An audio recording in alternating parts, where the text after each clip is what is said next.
And we're live. Hello. Hi. Hi, it's January. Happy New Year. January. Yes, Happy New Year. It feels like we haven't done this in so long. But we did it in December. Right? Yeah, we did. Yeah, we did. Yeah, I remember. I think maybe it was in the beginning of the month, though. Yeah. I don't know. I don't know what happened 2 days ago, let alone in December, honestly. Did you have a good holiday? I did. It was really nice. How about yours? It was good. It was kind of low key. The kids got sick. And so we saw them briefly, and then like they got sick. Kaden wasn't feeling well. Faith got sick that day. And so they were at my house for like 20 minutes before they left because she just was like going down fast. And she ended up being sick for like 2 weeks, like really sick, like flu, I guess it must have been. Wasn't COVID, but yeah. So it just kind of went around, because my mother-in-law was visiting and then she got it and Ivy got it a little bit. Thank God, not too bad. But Yeah. that kind of cut the festivities down a little bit. But yeah. Do you do anything for New Year's? We stayed home Mm-hmm. and so I wasn't eating meat for a long time and I started again. We had a steak dinner. It was really nice. And Yeah. we just watched the countdown. Yeah. I'm always really paranoid about going anywhere on New Year's Eve because the driving, and Right. there's so many drunk people out. So Right. it was really nice. Well, good. Yeah. I didn't know you started eating meat again. Yes, I did. I know. How do you I feel? my stomach was a little upset at first, but I'm fine now. And Yeah. I don't know, I have lots of mixed feelings about it. I just try not to think about it Yeah. because Yeah. you What know, is like what made you do it? What made you go back? You just um hungry for meat? I was like craving it sometimes. And the thing that actually I had first was a hot dog, which is disgusting, but I love hot dogs. And Miranda was like, let's have one. And I thought, okay, I'm just gonna do it. And so I did it. And after that, I was like, okay, I can eat meat again. We had veggie They dogs. started with, I know, they're not the same. No, I'm sure they're not. But I had one once, and honestly, it just wasn't good. Like, I love veggie burgers. I love them. And there's a place here called oh my God, I went there with Shiloh. It's the burger shit. I can't think of what it's called. Burger Lounge. Oh my God. Okay. So freaking good. Yeah. Like all, it's like ancient grains and all this shit, but oh my God, so good. So good. Like I start craving it, after that. But I Oh don't my know. gosh, Dolores said I got COVID and the flu together, been in the hospital for the last 6 weeks. Oh Oh my my God. goodness. Still now in the hospital? Gosh, get well soon. That Yeah. sucks. But And then hey, thanks for watching from the hospital. Amy also has COVID. Oh my gosh. Amy born again. Yeah. No, now. I have COVID. Yeah, she said I have COVID at the moment. Oh my goodness. I hope that you I both think get better she had it soon. before. No kidding. I think she must have some kind of, well, I know she has some autoimmune things that make it hard to get well, but Mhm. that COVID's getting her left and right. I I, read about long COVID, right? That's a yeah, thing. that long haul, Hmm. that's like Dawn's husband had that, Yeah. ends up changing your body, like doing things like people that were not diabetic before are diabetic after, like all kinds of really weird things. It's like actually changing on a cellular level. It's Hmm. it's a very interesting virus, this one, the things that it's doing to people. So Yeah. but I was wondering about this with someone else the other day. Are we out technically of the pandemic? Is it I done? have no idea. Because I know it would be then an endemic after a pandemic, but you have to meet like certain criteria, like Yeah. for every one person they are not spreading it to more than one person, where a Yeah. pandemic it's like one person spreads it to four people or something like that, some kind of ratio like that. But I don't know if we're there yet. I Yeah, don't I know. don't know. Maybe someone knows in the chat. Yeah, it's crazy that we're still talking about COVID this long after it I all started, know. because I remember when it first started and we would talk about it, in this what schools were doing and stuff, Yeah. with the And kids. remember it was like, oh, we'll be quarantine for 3 weeks and then we'll be back to normal. And it's been how many years now? 3 years now. Yeah. Started in late 2019, like when we started hearing about it, and then 2020 and 21 was a little brutal. So that's crazy because now it's already 2023. That's wild. No, I'm just getting used to it. Like, stop writing 2022. Like every time I write. I was still doing that too.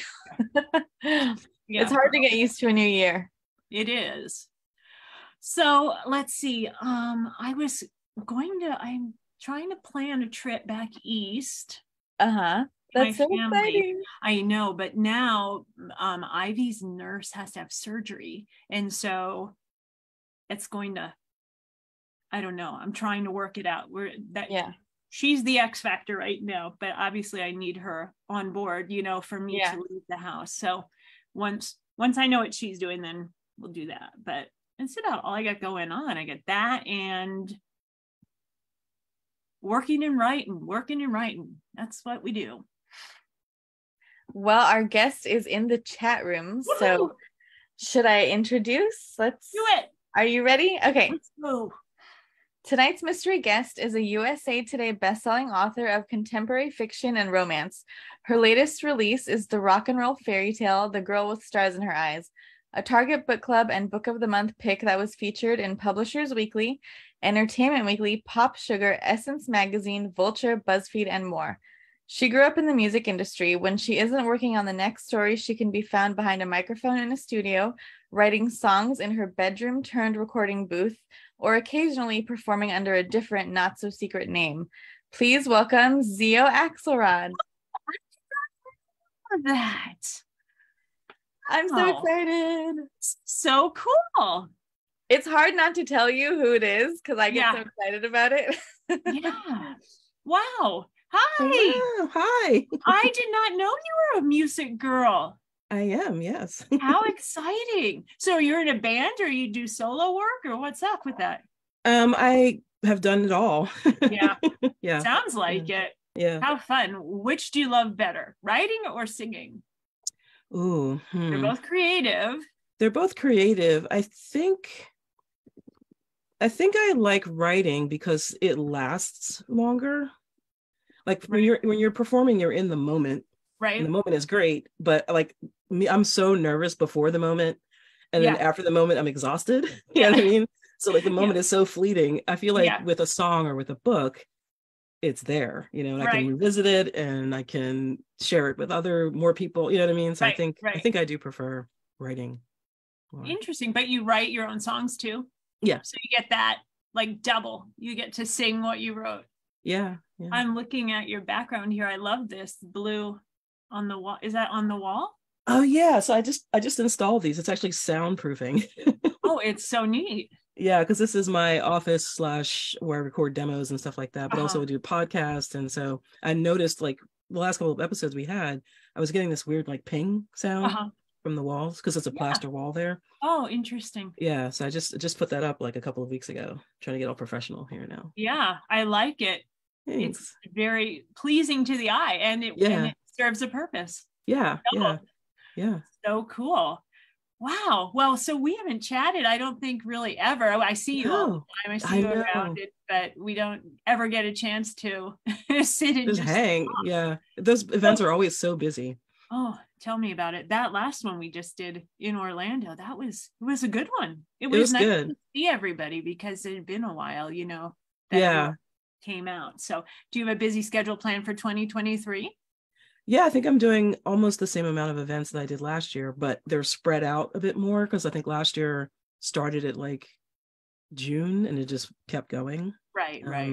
And this year I started at the end of March, and then I think my last event is in October, but it's like every other month mostly. Right. How about you? So what are you doing? Where are you going to be?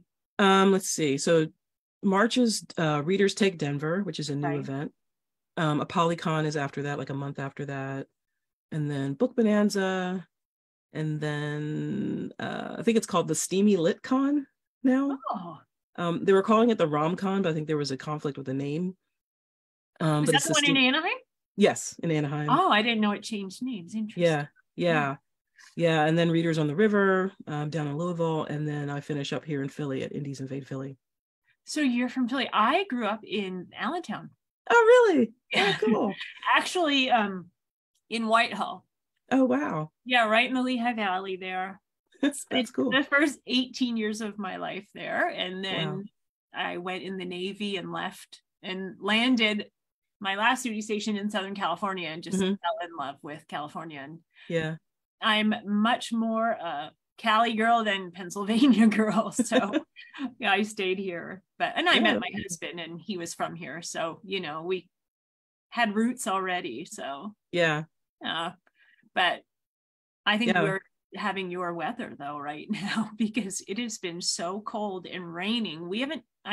It doesn't snow obviously, but cold, so cold. Like our highs have been in the 50s. Oh, wow. Our highs have been in the 50s. Yeah, for Southern California. So, it's been really warm here for January. Yeah. I think we had a day last week or week before last, it was 65 degrees and we were all like, what is happening? And no snow yet this year. No, although I think we're getting snow showers this week. So that'll be like the first hint. We'll probably get slammed at some point. We always get one decent storm per season towards the end of the season. Have you been a Philly girl your whole life? Yeah, I grew up here. I moved away for school and I lived in the UK for a bit. And I came back here with the intention of moving back to the UK permanently. And I actually met my husband and he was living in California. And he came to visit me here and he was like, I love this place. It's like old world. I love it. So he ended up moving here. So I stayed. There's so much history there. Yeah. It's neat. If you're into like the history of this country. Yeah. I love Philly and Annapolis. They're like these two great cities that if you love American history, you have to go take a walking tour around those cities. I think there's so much to see. Yeah. Philly has a lot of weird history too that people don't know much about. You hear about the American history, like Revolutionary War, all that stuff. But there's a lot of I found out the other day that frozen pizza was invented in Philadelphia. Just like random facts. Yeah, it's a lot of random history here. I mean, I know a lot of things just because I grew up there, like stupid things like Peeps. Yeah. Marshmallow nasty things that's in that area. And what else? Weird things. Yeah. I had a guitarist from Wales once who we did a couple of tours here and he would grab cases of Peeps and take them home and then he would let them get stale. Oh. And then he would eat them. Yeah. And I was like, I've heard a lot of people like them that way, but yeah, gross. They're just gross enough. And then you make them stale and then you eat them. That's double gross. Yeah. Sorry for anyone who likes Peeps. I used to love tasty cakes, and now when I have them, I'm like, this is not good. No, they changed. They really changed. Is that what it is? Because they're just not good anymore. Yeah. They were bought by someone, and they changed the formula, and they had to wreck it. They did. That's what happened. Yep.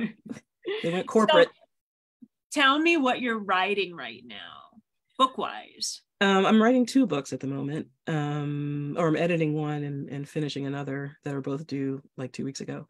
I had that over the holiday. Yeah, I had 5 deadlines clash over the holiday, so I didn't really get a holiday. I've been working for nonstop, which is why my husband picked up a cold and I got his cold, so I'm sounding like Barry White right now, but but I'm finishing up the second book in the Lily series, the follow-up to Girl with Stars in Her Eyes, and then also the first book of a duet I'm doing for Blue Box Press, which hasn't been, I don't know if they've announced a cover or release date yet for that, but it's a fun little ditty. Nice. 2 totally different books. Considered doing your own audio?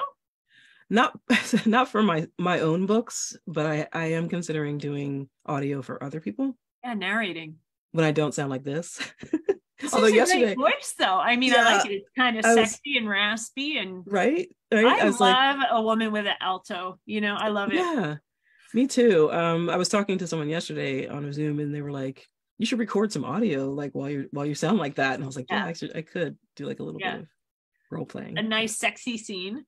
Yeah.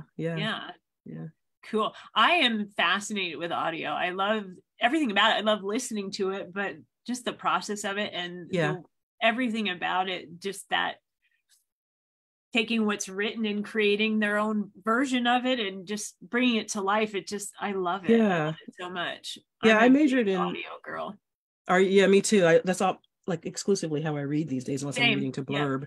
But my degree is in theater, so I feel like I understand what audio narrators are doing, and I say that audio, like voice actors, I'll call them, what voice actors are doing, as opposed to like straight narration that you hear on like nonfiction and stuff.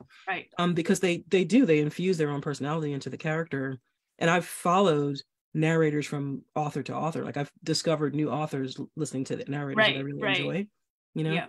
It is something different about people who consume via audio. You end up being loyal to the narrator. Like, of course you love your authors, but like you just said, you end up discovering new authors via the narrator. So there's a lot of authors that I've discovered that way. It's great.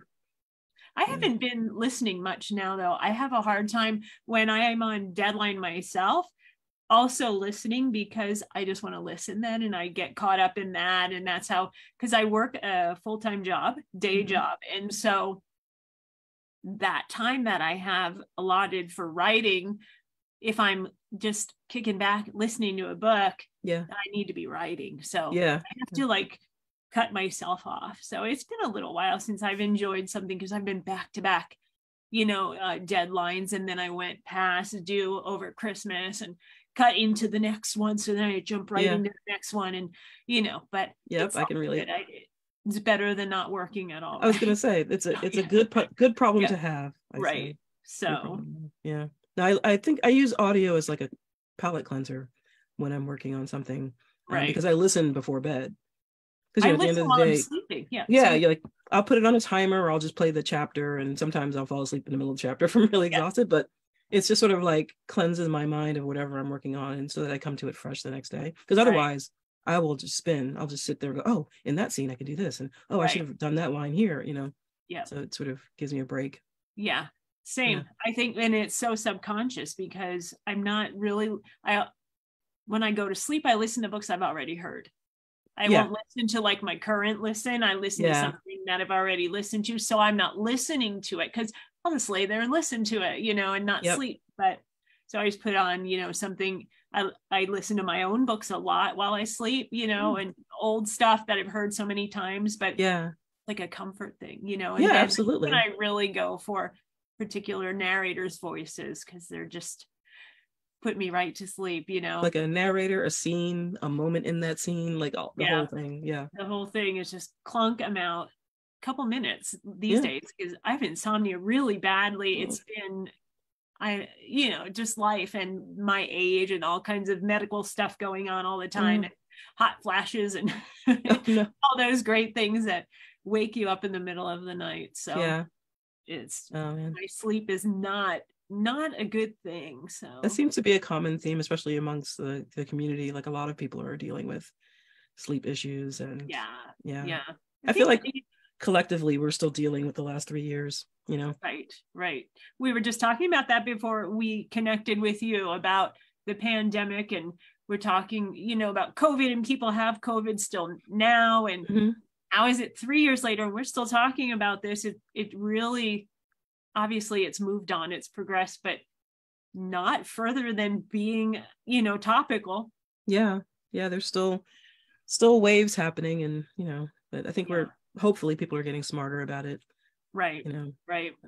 And then you have to deal with the common cold, which is what fortunately we both have. And it's been like so long since I've had one. I'm like, oh my God, is this it? Is this, because we've avoided COVID so far. I haven't had it either, knock on wood. Knock on wood. But we're like, is this it? Because they said it's sort of like a cold, but it's just a cold. It's just an annoying little cold. I haven't had a cold even in a long time. I don't want one either. I don't. No, I've forgotten how miserable they are. Paranoid when people are sick near me. I'm like, wash your hands, get away. I just don't want it. So I don't know. So tell me, let's talk about something. I'm trying to think. It's been a while since I've interviewed someone that I didn't know, that we just kind of bullshit the whole time. So do you have kids? I do not. No. You do not have kids? No kids. You got a husband. Do you have pets? Sort of. We have 2 part-time cats. My husband is the cat whisperer. Yeah, they're outside. I'm deathly allergic to animals. But my husband is the cat whisperer. Like literally everywhere we go, any cat in the vicinity will come to him. Oh, it's so cute. So when we bought our house, there was a cat living here in the back. And she was like, "This is my house. You're welcome to stay." Yeah, I'll let you stay. Yeah, you let you stay. And then over the years, we've had like them come through, and we got into the catch and release program because it was just getting really crazy. Yeah. And now we are down to 2, and I think they're about 5 years old. They're 6 years old this year, or 6 and 7, and they are a handful. You know, they have a little cat condo out back. They get 3 meals a day. They're very pampered. Yeah, that's not a bad gig. Yeah. For an outdoor cat. Yeah, they're the most indoor outdoor cats. And one of them, it doesn't matter how much you give him to eat, he's always asking for food. And we're like, dude, you're still licking your lips. Like, you're still chewing. Yeah, you just finished. Yeah. Yeah. He doesn't know when to stop. It might just be, I have 2 cats. Well, I had 2 cats. One just passed away like a few days before Christmas. So we had to put him to sleep. And he was very aggressive around the bowl. And so it made the other one gorge constantly. Even when he wasn't hungry, he was eating, and then he was vomiting all the time because he was way too full. He has already lost weight in this, month that the other one's been gone. And I knew kind of it was going on, the behavior around the bowl, but I had no idea what it was doing, And so I wonder if because they're outdoor and they're not strays, but they might still feel that way, like they're not sure what's going to happen tomorrow, maybe. I mean, we've raised them from kittens, so they do know that where their meals are coming from. Yeah. But it could be a little bit of residual sort of like DNA imprint, from the parents, like you got to get the food when you can get it, kind of thing. I think Megan. Do you see Megan on the screen? Yeah. Hey, Megan. Well, she was in myself muted in case. She has the same cat thing going on at her house. Oh, really? The strays and having to have them captured and the whole thing. Yep. Yeah, we've been dealing with the what is it called? Catch and release. Catch and release. Yeah. Trap and release. We've done that. There's like maybe 12 cats outside, and we've done all of them except 3. But the last 3 are really, really feral, so it's hard to catch them in the trap. Yeah. So that's what we're doing now. But it's been awesome. This program that does it, they come pick them up and everything. So. Oh, wow. No, we have to drive them. We did a few years ago. One of the cats had kittens, and it was raining when we saw them, and they were hiding out behind this restaurant down the street from us. And the guy was like, "I know you're doing this, to my husband. I know you're doing this catch and release. Do you want to do it with these kittens?" We were like, "Oh man, it's like pouring down raining. We're gonna figure out how to get bait in the trap and all this other stuff." And the mom was still hanging around, and it took 15 minutes. 15 minutes to catch all 6 kittens. Like they were like, "Yes, food, shelter, please give it to us." So, and they all got adopted out. So that's awesome. Yeah, they were all little black cats too. They were so cute. They were adorable. Yeah. There's nothing cuter than a kitten. Honestly, you can't like be in a bad mood around a kitten. Right. It's impossible. My kids just got one. My son and his girlfriend, they moved out in November. They were living with us for 3 years. Well, my son lived with us his whole life, but then she moved in with us, and then, they were there for like 3 years, and then they just moved out in November. So we're kind of not empty nesters per se, but, kind of empty nesters. Yeah. I've been spreading out into the closet in that room. It's been so nice. We're just reorganizing and, but I miss them at home, but we all work together. So that's what I was saying. It's not like I don't feel like I'm an empty nester because I see them all day. All the time, right. Yeah. Oh, that's cool. That's really cool. So it wasn't as hard as I thought it was going to be to have them leave, but anyway, they just got a kitten too. And then of course on Friday I get the phone call after work. "We can't find Ribbon. He's at and they're going on, and he's just a little guy, but they were hysterical. Aww. And he came walking out of the bedroom, like an hour later. He was probably in a shoe or something, just like curled up. I said, calm down. You're probably scaring him. Just calm down and sit down and relax, and he will come out, and that's what he did. Oh, it was funny, not funny, because it wouldn't have been funny if he had gotten out, but it's just kind of funny to see them going through all this stuff that you have to go through as a young person, and learn the hard. So yeah. I can ask you a question that I usually, because I do an author interview series on Instagram called Fox Friday. Fun. And so I'll have to reciprocate and have you on with me. I would love to. But I always talk about music because that's like my jam. Yeah. No pun intended. Do you write with silence? Do you need music? Do you have like, what's your writing environment like when you're working? I mostly do silence, you know, or quiet. It's still a household, so quiet. Right. But it usually is backwards. I'll hear a song that will inspire a scene or something, like it's usually a real deep emotion thing, you know, and I'll grab onto that song, and then I will listen to that song over and over and over and over and over and over, because it's like I'm bleeding that song. That's usually how music gets to me. Like I am being choked by it. I have like so deeply moved. And then I love writing in that moment, you know, where you're just so affected by what you're listening to. So yeah, it gives you a well to tap into. That's yeah. awesome. Yeah. So yeah. That's very common. It's yes, common. Oh, sometimes, yeah, sometimes, yeah.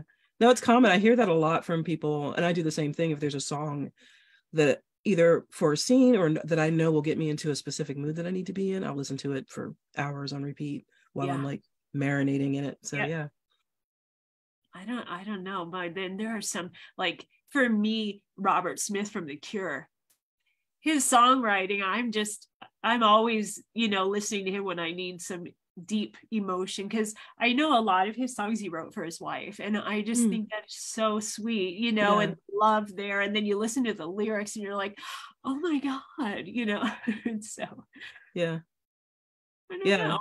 Yeah, I think you might be one of the few authors that I've spoken to that writes it without music. Usually, I have ADHD really significantly, and so then I would be you know, dancing, singing, you know, looking up the band online. So I have to cut out my externals as much as I can. So, and I think it's gotten worse as I've gotten older, the inability to focus. I think because, you know, being pulled in so many directions all the time and being needed to do so many different things, wearing so many hats in a day. So yeah. The best thing, one of the best things I did like a year ago was get medicated for it, because I wasn't forever. And, you know, someone said to me, you know, they have medicine for that. And you're like, what? Yeah. And I was like, yeah, but I think only for kids, right? And they're like, why would it only be for kids? That doesn't even make sense. I'm like, oh, you're right. It doesn't make sense. And so, so it's been so much better. I can, you know, sit down for longer than 5 minutes. Yeah. No, I think over the last couple of years, especially like the 2020 and 2021, because I work from home, my husband worked in an office, and then for those 2 years he was home. And I didn't realize until he was here all the time that I had like my own processes and my own needs to create my space. And I didn't have that for 2 years. And I was like, what is wrong? Like I used to like knock out 10K, no problem. What's the problem? You know what I mean? And then after everything was lifted and he started going back a few days a week, I was like, oh, right. Oh, there it is. Yeah. There it is. Yeah. Like he took over this office too. Yeah. Does he come and like talk to you while you're trying to write? And you're like, I'm right. He'll pop his head. Yeah, he'll pop in. Do you want some coffee? You know what I mean? And it's sweet, but it's like, oh my God, I just got into the zone. But he had taken this room over because this is the larger of the two offices. So I was in the little back like guest room that we had on a mobile desk for 2 years. Like during revisions on The Girl with Stars in Her Eyes. And I was like, oh my gosh, I can't, you know, this is crazy. Yeah. So when I came back in here, it was just a little under a year ago. It was last February. I was like, what? You know, like, oh my gosh. Yeah. Because I always pride myself on being able to like do what I need to do anywhere. And I realized really quickly that was not the case. Yeah. Did it used to be the case and then it stopped being the case? Felt like it was. Yeah. I felt like it was until Maybe that it never was. And I was like, but I think I can work anywhere. I think it's just the solitude. Like I need a certain amount of solitude in order to have conversations with myself, have conversations with my muse and my characters or whatever. And when I don't get that, because they're always talking, or they were, and everyone shut up for a long time. And I was like, what is going on? But it was because I didn't have that space. Right. Interesting. Do you think it was just the environment or also kind of the world? Everything both. I think it was both. I mean, there was so much you know, even if you thought you had it cleared out of your head, it was right there. At the same time, I had breast cancer. Oh gosh. And so I had to stop writing for almost a year. I could not. I mean, having ADHD and then having breast cancer and then a pandemic, I was wasted. I was done. Imagine. I couldn't, wow. You know, and so I had a big gap in releases and stuff, but everyone, you know, I talked about it publicly and everyone was awesome and supportive during that time, you know, while I went through treatment. But yeah, that was, it was just like boom, boom, boom, boom. It just kept coming. Yeah. You know? Yeah. 2019 into 2020, that was a bad time. But yeah. It seemed now it seems like it was 20 years ago. It like everything from 2020 and 2021 feels like so long ago. I feel like 2020 lasted for 3 years and it was just sort of right. Right. Like, a year of Sundays. Yeah. But I'm glad you're okay now. You're okay now? Yep, all clear. I go every 6 months and it's been fine. Everything's fine. I have to take medicine, you know, an oral medication for originally 10 years, but maybe we'll get off at 5 years. I don't know. We just have to see how things are going. Yeah. You know, at that time. And it was just because when I had my mastectomy done, the margin that they thought they were getting between, you know, the tumor and my skin wasn't actually what it turned out to be, because the tumor was 5 times larger than they thought that it was. Oh, wow. And so that's why I ended up having that extensive time on the medication, because it's not normally a 10-year thing. It's normally 5 years, but hopefully they wanted to make sure. Yeah. So are you doing any traveling this year? I have a couple things booked to, I'm going up to Canada, which I'm looking forward to. I've never been there. So there's, Romancing the Falls, it's called, at Niagara Falls. Yeah. And, Vegas. I mean, I'll do Love in Vegas again at the end of the year in October, but I've been kind of hesitant to pack in too much more just because of, my day job. Last year we had horrendous growth, which is awesome in the business, but it was so overwhelming. Yeah. You know, I did a lot of things locally, which is great. I was going to do that one in Anaheim that you're talking about, but then I couldn't get a table. It was Angel and I were going to, you know, sit together. I'm going to write together. We were going to sign together, but then they said no. So, okay. Oh, I wonder if they got like overwhelmed with once people found out about it, I think everyone started like submitting. Yeah. And then there's one in Ontario too, in Ontario, California. So, so a couple locals, couple out and about, and so, and then I don't know, I'm open. We'll see if anything pops up. Sometimes I just go do it, but you know, not super overextended. No, that's good. I was in Vegas for the Las Vegas Book Festival, which was the week before Love in Vegas last year. And every time I said, "Oh, I'll be in Vegas," everyone thought that I was doing Love in Vegas. I was like, no. Not that one. It sounds amazing. So one of these days I'll get to do it. It was a crazy signing, because that was a week before the Orlando one, and for so many people, their first time coming back out, and the crowd was outrageous. Really, it was packed. That ballroom was packed. It had to be a fire hazard. You know what I mean? Like, we were past code in that room. It had to have been. It was so many people in that room, but that's awesome. I mean, the turnout was awesome, you know, but I think a lot of people had, you know, a hard time getting around to everybody just because there were so many people there. But we got blown out by the windstorm that they had the week before. Because the week before Love in Vegas, there was a huge sandstorm in Vegas on that Saturday. They canceled. There was a big music festival over that weekend. They canceled the first day of it, and there were thousands of people there. It was like My Chemical Romance, Paramore, all these bands. And they canceled the festival because they thought it was too dangerous. And we thought they were going to cancel the book festival, but they didn't. Right. So was it outdoors? It was outdoors. It was in downtown Las Vegas, so it wasn't on the strip. Yeah. And we were in this like little courtyard outside of the school. But it was still like we were holding our books down. Like there was sand all in my hair when we got back to the hotel. It was crazy. And then we went to the hockey game that night to see the Knights. And we're trying to walk across the street. You're like walking against the wind. It was nuts. And I was like, wow, I've never. Yeah. My husband a long time ago was caught in one of those storms in Arizona. and it was so bad, like the fire alarm in the hotel was going off. Yeah, that happened at a couple of places. And so they were all down in the lobby, like, what is going on? It's just crazy outside, like a lot of damage done. Yeah, it was wild. And then Sunday, everything was clear, like nothing ever happened. Yeah, it was monsoon. It must have been, because I think October is monsoon season in the West, I think.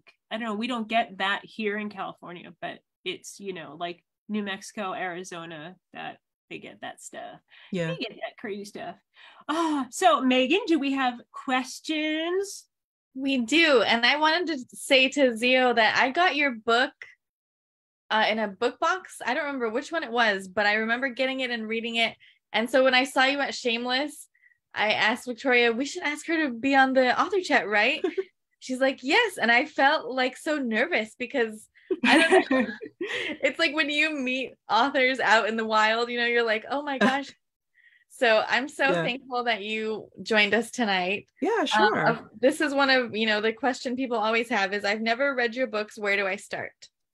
That's a good question. Because I don't write long series. I tend to write a lot of standalones, but most of my books are set in the same universe, except for The Girl with Stars in Her Eyes, because that's with a traditional publisher. If you're looking for a little bit of a higher heat level, I would start with Camden. This one. This is like a light romantic suspense, but it has one of my favorite meetings between the hero and the heroine.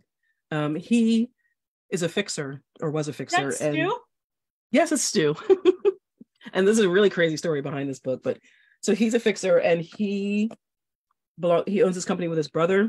They fix problems for the rich and famous, and some of them are a little bit nefarious. They start out with good intentions, but as the years go on, the money rolls in, their clients become more and more unsavory, and they're hired by this label or management company to keep this young pop star in line by sort of like spreading some rumors about her and doing this other thing because she wants to get out of her contract. So they're like contract. PR fixers, like that. Yeah, kind of like Olivia Pope, but for right. Like exactly. Yeah, so, and they ruin her reputation so much that she's in an unrelated accident, and people think that she's dead, so she decides to stay dead.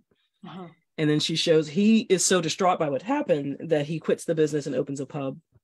And then she shows up one night in the pub with a gun in her hand, puts it on the table in front of him and says, "You messed up my life, and now you're going to fix it." And that's how they meet. So it's like one of my favorites. Yeah. Girl with a gun. Who doesn't? Yeah, the girl with the gun. Yeah, it's good. And it's still set in the music industry, but there's a bit more, action in there. The Girl with Stars in Her Eyes is more of I call it my rock and roll fairy tale. It's a lot pulled from my life in terms of like my experiences on the road and things like that, but it's just like the journey of a young musician finding her path to the life that she wants to lead, or and there's second chance romance, there's childhood friends to enemies to friends to lovers, found family, lots of music, and it's an all-female rock band, so that was like a huge thing for me. Nice. Do you see any parallels in the Romancelandia and the music world? Yeah, I mean, music and publishing have a lot in common. On the positive side, I will say that in the book world, there's much more camaraderie. Mm-hmm. We share each other's books, we celebrate each other's wins. Yeah. We recommend each other's books to our readers because we're not in competition with each other. Right. I cannot name one time when the musician was like, "Hey, you should check out her album." You know what I mean? Like, that just doesn't happen. Unless you're collaborating on something, that's not happening. You'll get, reciprocal, like, opening act type thing if you're on tour in their area, they're on tour in yours, but that's it. So I do love why that is, because there's certainly, I think a lot of that, I mean, I'm thinking a lot of it is because there's so many women. This is a very heavily woman land, that we're in. And it's part of our makeup to do that, to support one another and lift each other up. But that concept of all ships rise, I would think it is in music too. There's so much music to consume. and everyone has different tastes and different, so one person succeeding does not, take away from another person succeeding. But I think part of it is that music, at least in terms of a performer, is a lot about personality and ego. Right. Your presence on stage is I'm the best. Even if you're not saying I'm the best, you're supposed to, you're presenting yourself as the best. Right. Yeah. And we don't really do that. We're not like, oh, this is the best book ever written. Like that doesn't, you know what I mean? We don't do that. Right. We shouldn't be doing that. Right. With music, you are pitted against each other. Label mates are pitted against each other. Labels will pit their bands again. They'll see a successful band, they'll try to copy it. Sure. Like there's a lot of that happening. Yeah. Not that doesn't happen in publishing, but there's much less of it on the surface. Right. You know what I mean? Like it's not openly. There's no open hostility. There's no beefs. There are no beefs between like romance authors. You know what I mean? Right. Like there's no like, So yeah, I think that's part of it. But yeah, I think you're right. There it is, at least in our corner of the world, there are a lot more female energy sort of buffering some of the nastier stuff, when guys get involved. Well, then you have the whole machismo thing going on where... Yeah, I should say that when toxic masculinity, like, because there are a lot of amazing male romance authors, right, but when toxic masculinity steps into any arena, things change. Right. So I think we're lucky not to have as much toxic masculinity in our corner as you see in others. Yeah. All right, Megan. Yes. Okay. We have lots of questions. Sharon wants to know, Xio, has your music been released wide? If so, under what name? I do not share my name. I do have music up. Well, I mean, I guess the best way that people can hear me is if they listen to the Lilies, because I recorded 2 songs as the Lilies and released them. One is a cover of an old Toady song, and the other is an original. So if you look up the Lilies on Spotify or Apple Music or Amazon Music, you'll find them there. And you can also find them in like your Instagram stories. You can like pull the music up and use it in your story, or on TikTok. I love it. Like you can nice use it as a soundtrack. It's really Do fun. you use it in yours?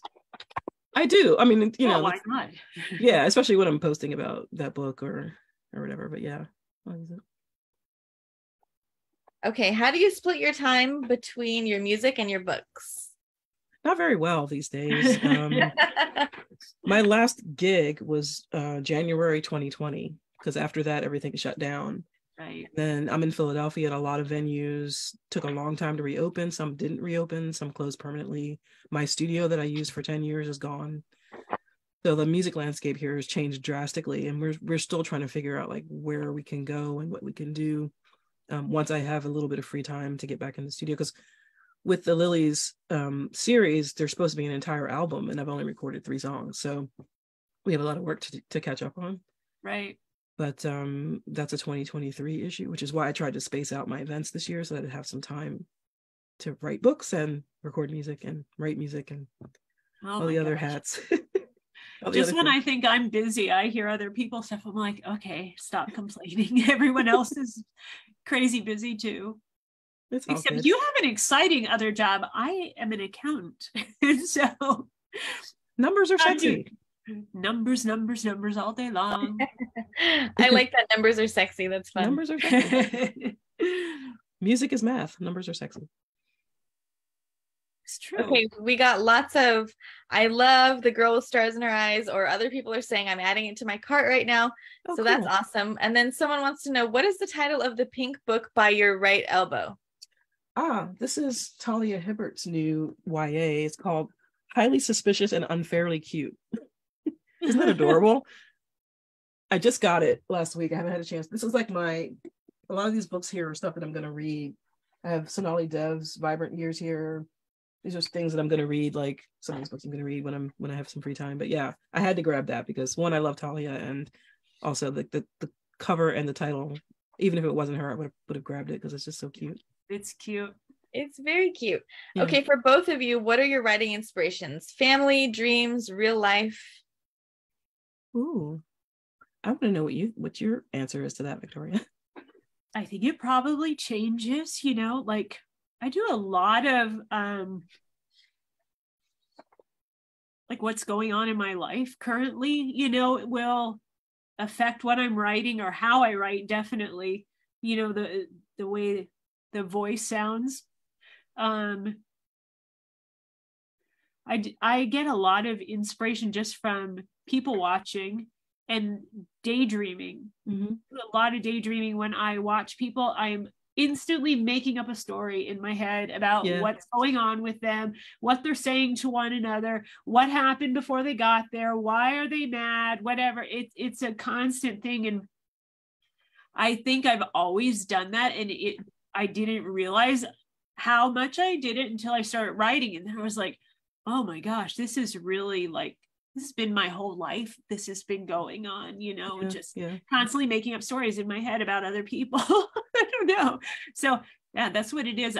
It's always a lot of stuff that I write has a little kernel of truth in there. It's just something in there actually happened, and then I just go with it. Yeah, similar.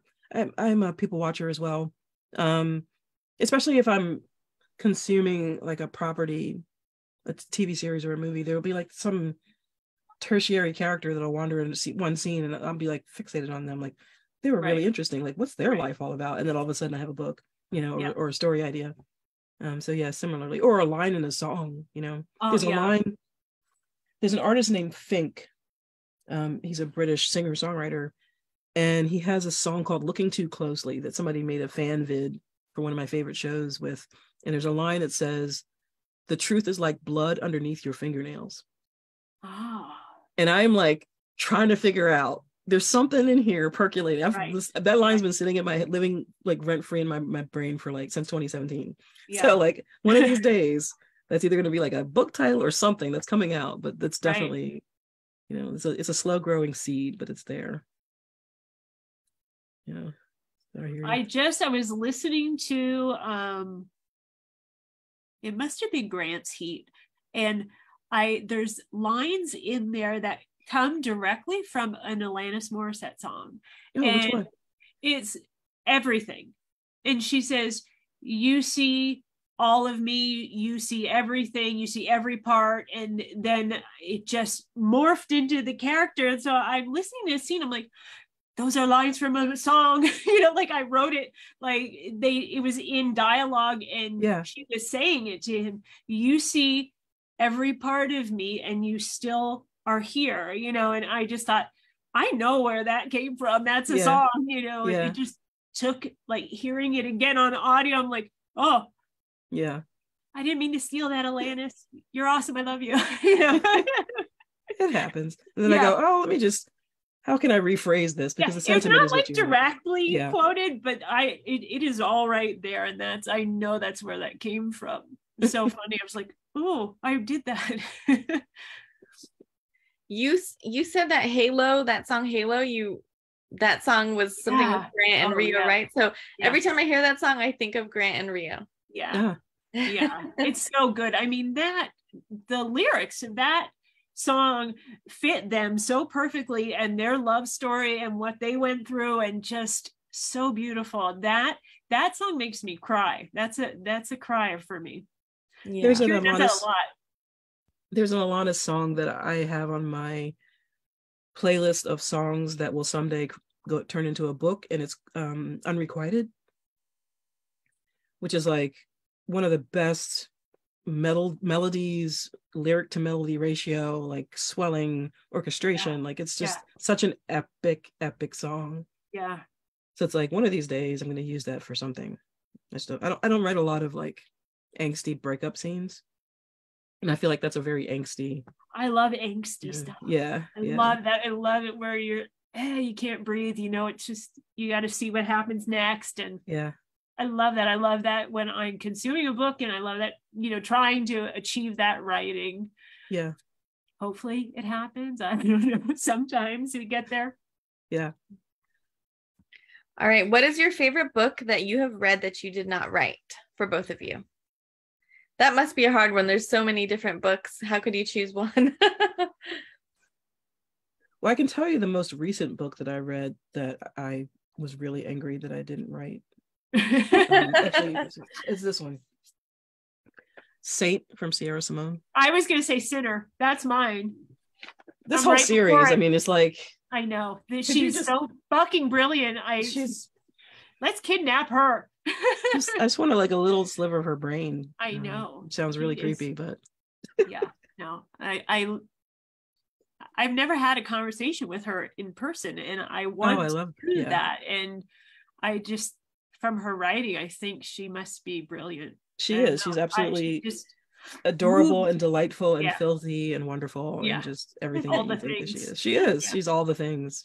I love her. She knows I love her. Yeah. Well, I was thinking that while you were saying that, it was Sinner for me, because there's so many things in that story, and all the way down to when, his mother passes away, and that scene is, and then when he's out in the rain and, oh my God, it's just like, I'm dying, and then when I was diagnosed with cancer, I listened to that again, and it tore me apart in a whole new way. And I was like, this is what my family's going to go through. I'm going to die, all that stuff. But, well, it's terrible when you're, told you have cancer. It's like, I'm going to die, and so. Yeah, she has a way of digging deep down into these emotions that we are afraid to look at, and these thoughts and these concepts that we're afraid to look at, because it's like, oh, that's a little bit, I don't know. And then she pulls them to the surface and paints them with all these beautiful colors of her language. And you're just like, oh my God, that was just so amazing. And why didn't this happen sooner? Yeah. I mean, who can take the most taboo thing, a priest having sex, and make it this beautiful love story? It's like, yeah. That's everyone. If I could be her, I would be her. Right? Yeah, she's amazing. There are so many incredible authors. Like when I first started writing it, this will be my 10th year of like joining the community. Not my first book, but just sort of like, oh, this is interesting. Let me see what's going on here. And I knew absolutely nothing. I never read romance until 2013. I accidentally wrote one, and a friend of mine was like, hey, you got to do something with this. Yeah. So I spent about a year studying it, and just the people, the welcome mat that was rolled out for me, with certain circles, and it was like, this is pretty cool. Like, this is pretty awesome. And then I hadn't read anybody, so I didn't know who they were. Oh yeah, yeah. I wasn't starstruck, you know what I mean? And then later I was like, oh, that was, oh gosh, oh, wow, did I say anything stupid? Like, you know what I mean? Like, yeah, you're just like, oh my gosh, I hope I didn't say anything really dumb. But the greatest thing is when you met that person, they didn't act that way, so you didn't even know, because she's just a girl too, Yeah. Very, very different than going to a Grammy after party per se, and the people there are very, don't you know who I am? So. Yeah. It's so crazy. I would have a hard time, honestly, around people like that, because I think at my age, I don't care anymore what I say mostly to people. And so I'd be like, no, I don't know who you are. So hang on just a second. I have my cold is like calling me. I have to grab my go tissue. for it. Do it. It's so funny because I have tissues right on my desk off to the side too, because I think it's one of the medications I take that's doing this to me, because I've noticed, I mean, obviously we know it's not going away, but it's usually like 15 minutes after I take that one pill, then all of a sudden, I'm doing the half a dose of Dayquil, and it's like everything is like Niagara Falls is like I'm like, let me just not be snotty on camera, but yeah, it's like I grew up around a lot of musicians and celebrities and things like that, so they don't really faze me that way. Right. I always found it amusing when I would go to events, and they would just be this sort of like, they're waiting for you to defer to them, and I'm like, yo, what's up? How you doing? Yeah.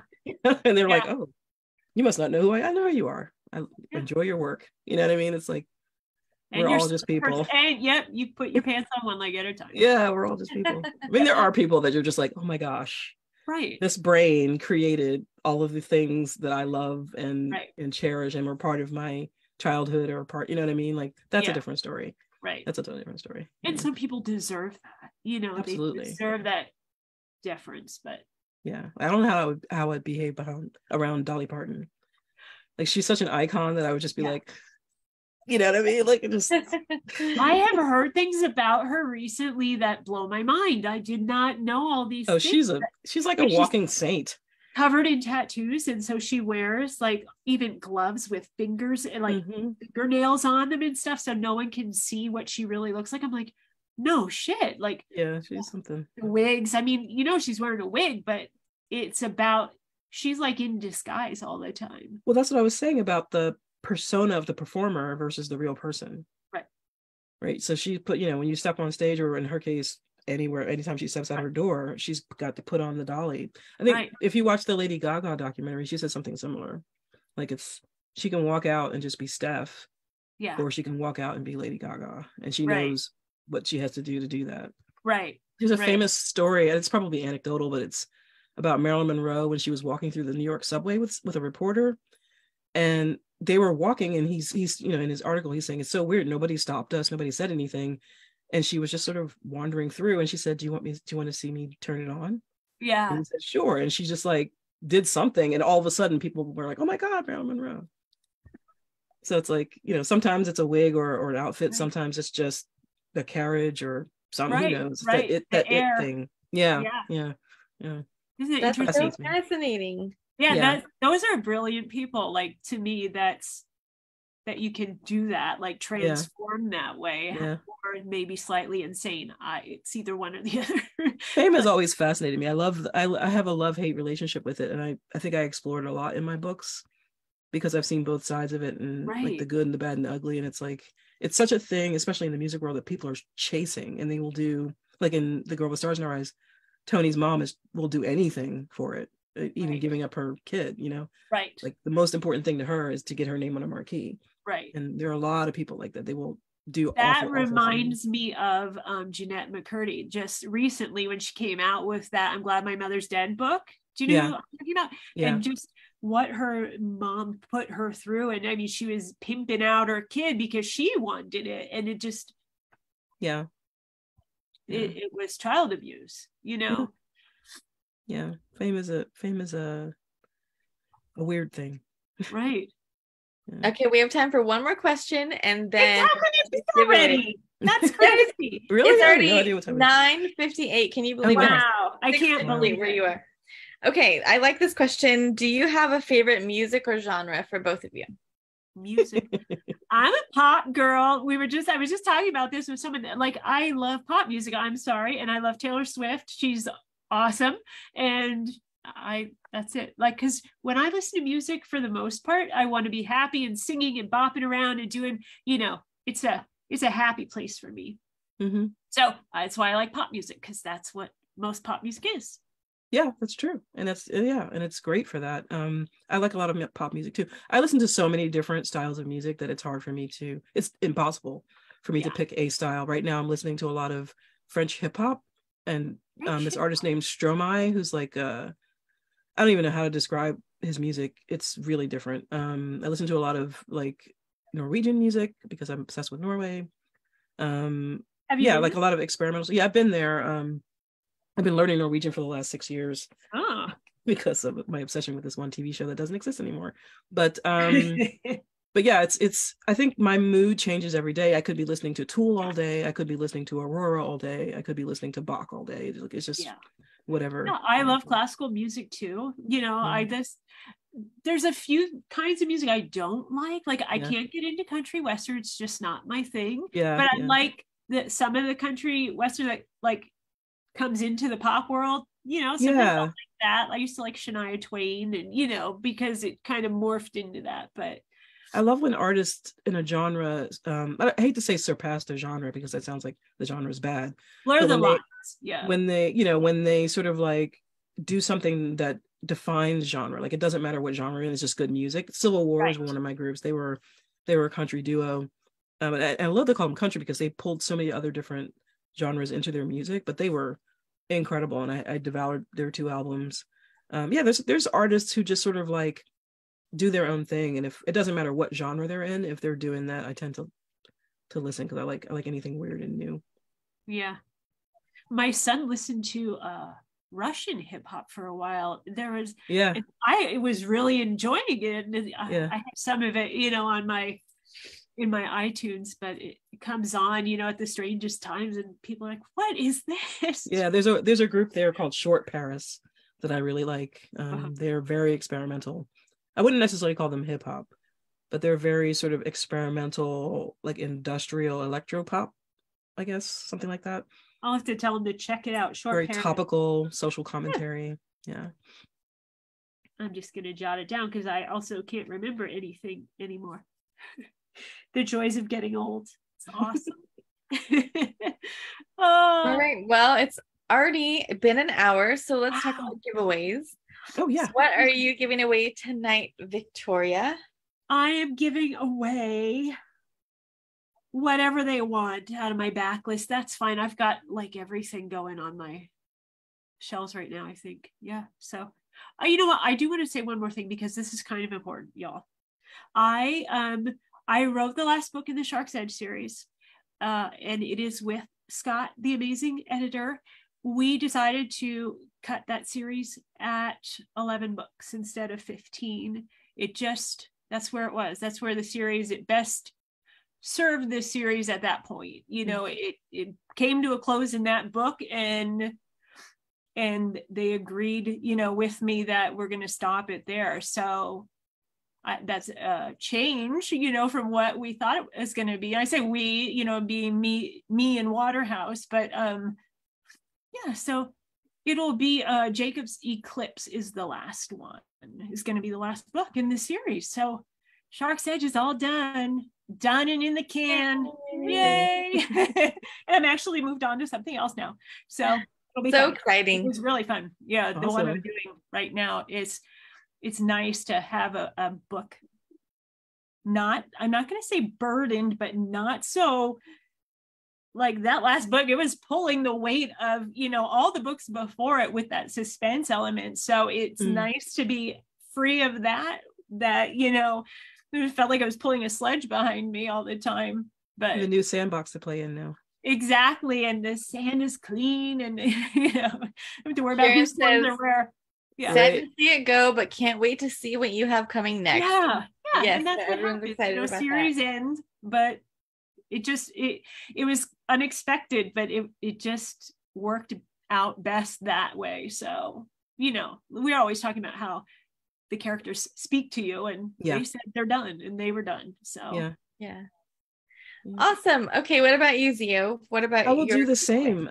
They can have anything from my backlist. The only thing that's out of print or Falling Stars and Starlight, but any of the novellas, Camden, Girl with Stars in Her Eyes, they can grab one of these. Yay. Okay, so Amy, Victoria's other awesome PA, helped me choose the winners tonight. So it's going to be Sarah for Victoria and Stephanie for Xio. And Amy, one of us will contact you to get your information and get it to both of you so that you can get the books to them. So awesome. Thank you so much. Thank you for spending your hour with me. I hope your cold gets better soon. Thank you. Me too. What a joy talking to you. That went so fast. That's how I know it's a good time, when I'm like, why, it was an hour? Are you kidding? I know, right? So. No, that was fabulous. Thank you so much for having me. I had a blast. And hopefully I'll see you, you know, at an event sometime soon. I'm sure you will. And honestly, if you want me to do your show. Yes, absolutely. I'll reach out to you. Yeah, hit me up or hit Megan up and we'll get it going on. Absolutely. We'll do. Awesome. Thank you so much. We'll see you all next month. Bye, everyone. Guys. Thank you.